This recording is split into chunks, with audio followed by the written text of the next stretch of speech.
A reading from the book of the prophet Jeremiah.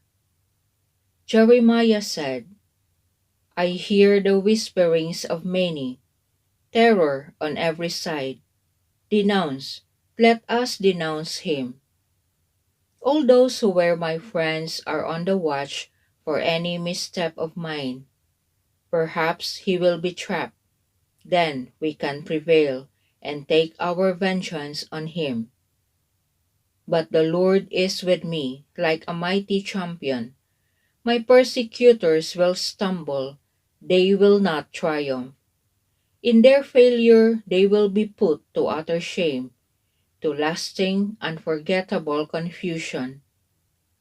O Lord of hosts, you who test the just, you who probe mind and heart, let me witness the vengeance you take on them. For to you I have entrusted my cause. Sing to the Lord, praise the Lord, for he has rescued the life of the poor from the power of the wicked. The word of the Lord.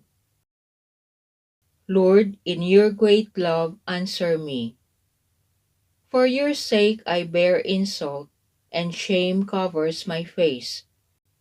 I have become an outcast to my brothers, a stranger to my mother's children, because zeal for your house consumes me, and the insults of those who blaspheme you fall upon me.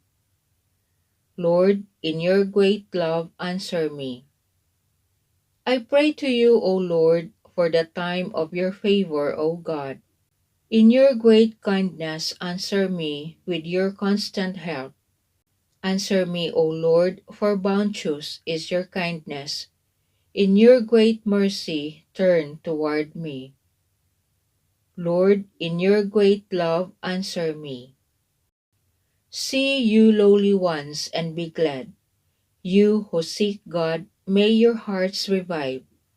For the Lord hears the poor, and his own who are in bonds he spurns not.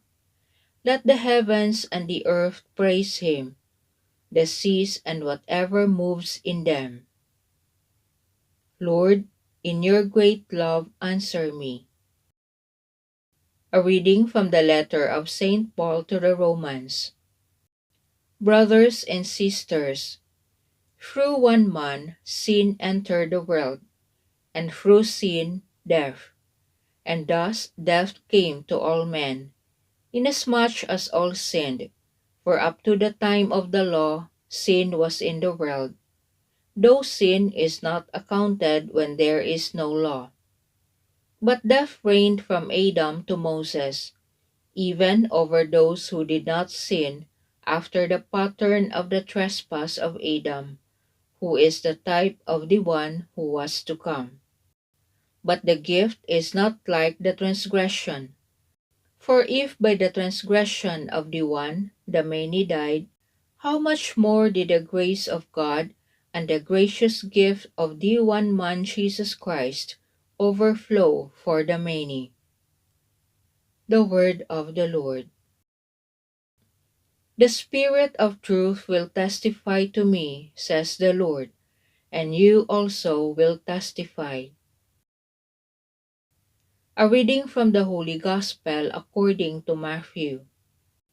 Jesus said to the 12, Fear no one, nothing is concealed that will not be revealed, nor secret that will not be known. What I say to you in the darkness, speak in the light, and what you hear whispered, proclaim on the housetops.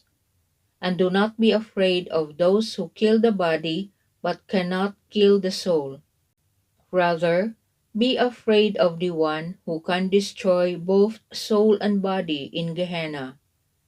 Are not 2 sparrows sold for a small coin?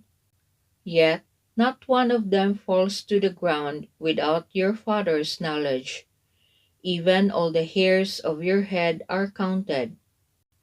So do not be afraid.